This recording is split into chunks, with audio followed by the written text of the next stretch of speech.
This is home. Twin States News starts right now. A pregnancy center in the Queen City says the aftermath of the overturn of Roe v. Wade has created an uptick in clients. Twin States News' Donisha Branham visited the center to see how things have been at that office. It has now been a few weeks since the Supreme Court's historic decision to overturn Roe v. Wade. The decision has left many individuals feeling a lot of different emotions. Center for Pregnancy Choices says since the ruling, there has been an increase in women reaching out for their help. Well, June in general has been a really busy month. We had roughly 175 calls come through to our crisis line, and we had about 40 new clients come in that month. So it being July, we are really excited to have new people come through because that's new families that we have an opportunity to minister to their needs. Roe v. Wade has left many expecting mothers looking for a place that provides hope and moral support.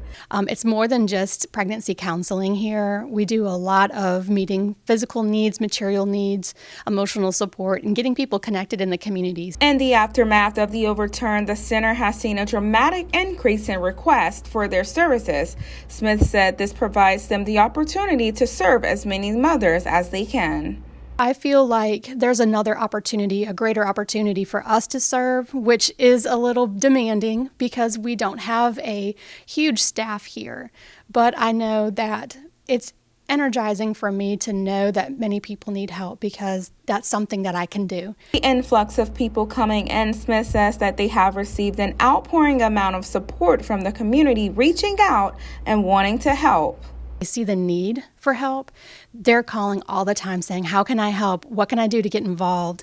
Maybe they don't have the time or they don't have the availability to come through and help for pregnancy counseling, but maybe they have talent or treasure or connections in the community where they can help us get supplies in through our doors. Center for Pregnancy Choices says they soon plan to become a pregnancy clinic where medical staff will be available to provide ultrasounds and nursing services.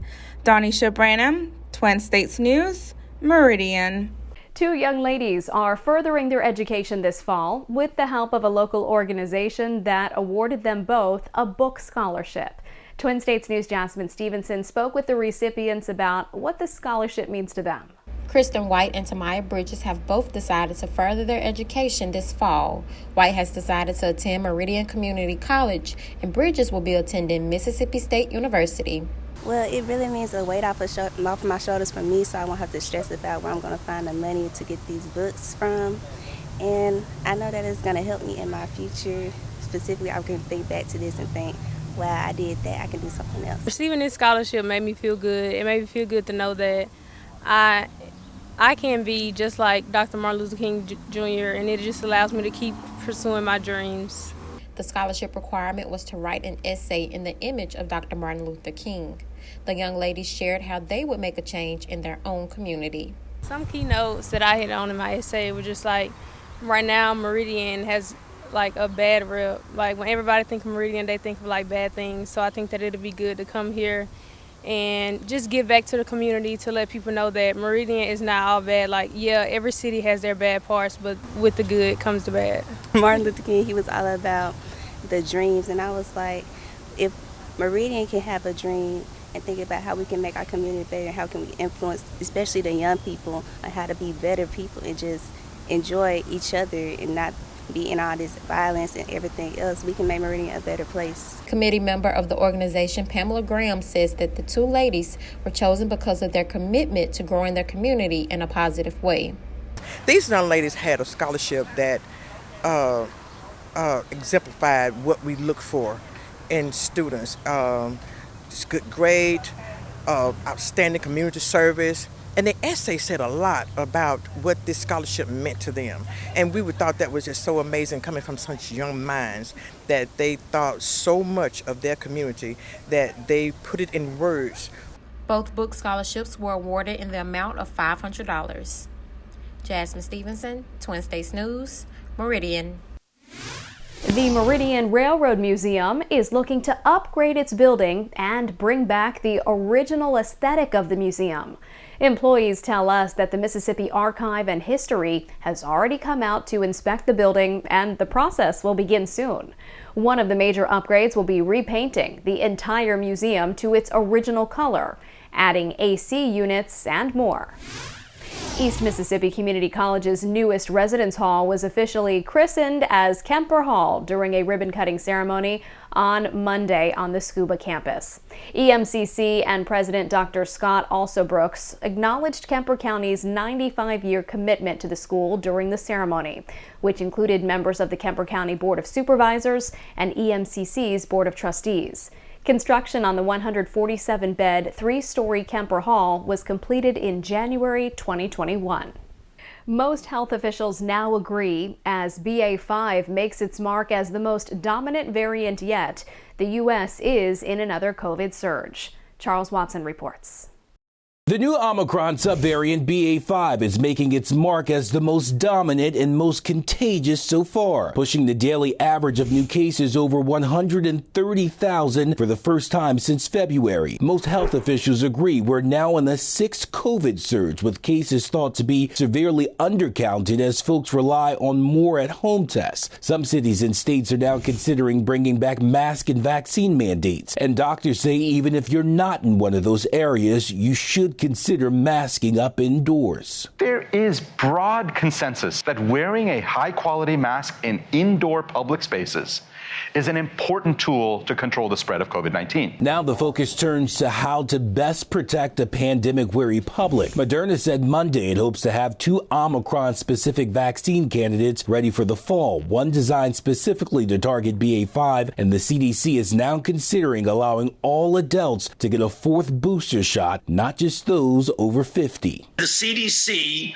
will examine it with regard to whether or not they'll recommend it or allow it or what have you, and that's what we'll be depending on. But the White House says in order to make that happen, they'll need billions of dollars in new COVID funding from Congress, a non-starter for most Republicans who claim the administration misspent the previous funds. A lot of these programs had nothing to do with COVID. And it ought to be a top-down audit, and there ought to be consequences. There's still no word on if or when Congress will move on a $10 billion COVID funding compromise bill. In Atlanta, Charles Watson, Fox News. A critical week ahead for the U.S. economy. A new inflation report is expected to give economists another look at whether prices rose significantly last month. Plus, new poll numbers could be concerning to President Biden and his Democratic base. Lauren Blanchard has the latest from Washington. The White House and Capitol Hill are waiting for new inflation numbers set to be released Wednesday morning. It will give politicians and economists a better idea of how much high prices are hurting wallets. The inflation problem will remain stubborn. The May inflation numbers at 8.6% was at 40-year highs. June is not expected to be better. I think it's going to be north of 8.6. It's going to be an ugly number. Gas prices have let up a little since $5 highs last month. AAA now showing a roughly $4.67 price per gallon national average. Wholesale gas prices are coming down, but until we do get a handle on inflation, I think it's natural for a family to be feeling that pinch. That pinch hurting Democrats ahead of the midterm elections. When we have the election in the fall, it's going to be very clear who the American people blame. Only 13% of Americans say the country is on the right track, according to a New York Times Siena College poll. The poll also found the majority of Democrats, 64%, don't want President Biden on the ticket in 2024. He has only a 33% approval rating.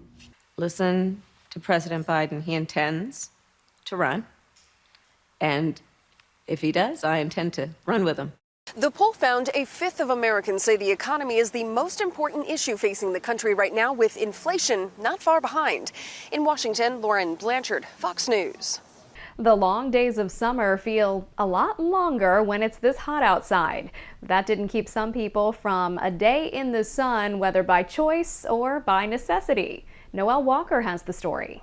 When it's pushing 100 degrees before the sun is at its peak, some jobs are more than work. Unfortunately, yeah, I do have to run. They're a workout for downtown Dallas ballets. Yeah, it's definitely much harder than what it's been in the past, I could say. Denver Lewis is a valet outside Neiman Marcus. We do have more people that typically do valet, so it does help us from that aspect, but yeah, it's still hot, so. The key to getting through his day? You got to stay mentally prepared when you're working in the heat all day. Can we bring you water when I come back? Hey, no, it's the least I can do. A pane of glass divides the air conditioning haves and have-nots. Hay mucha calor. Every day. Alma says she needs the work, and dirty windows don't care if there's a heat wave, nor do they appreciate the relief of a cool sponge bath. Unfortunately, mannequin attire is not acceptable streetwear. It's sweltering, and what's the worst is there's no air moving.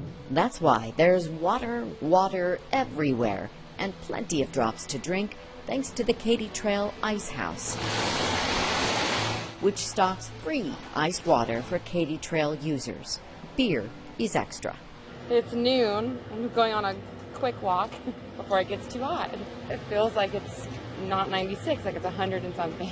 Shadows aren't very long in the middle of the day. You know, I always do this to myself. I say every day I'm going to wake up early, and then I end up going the hottest part of the day. But it's okay. When it's cold in 6 months, we may long for these hot summer days. Your complete forecast is next, plus this. Medical students at a UK university take a virtual approach to their training. I'm Marianne Rafferty. I'll have details coming up.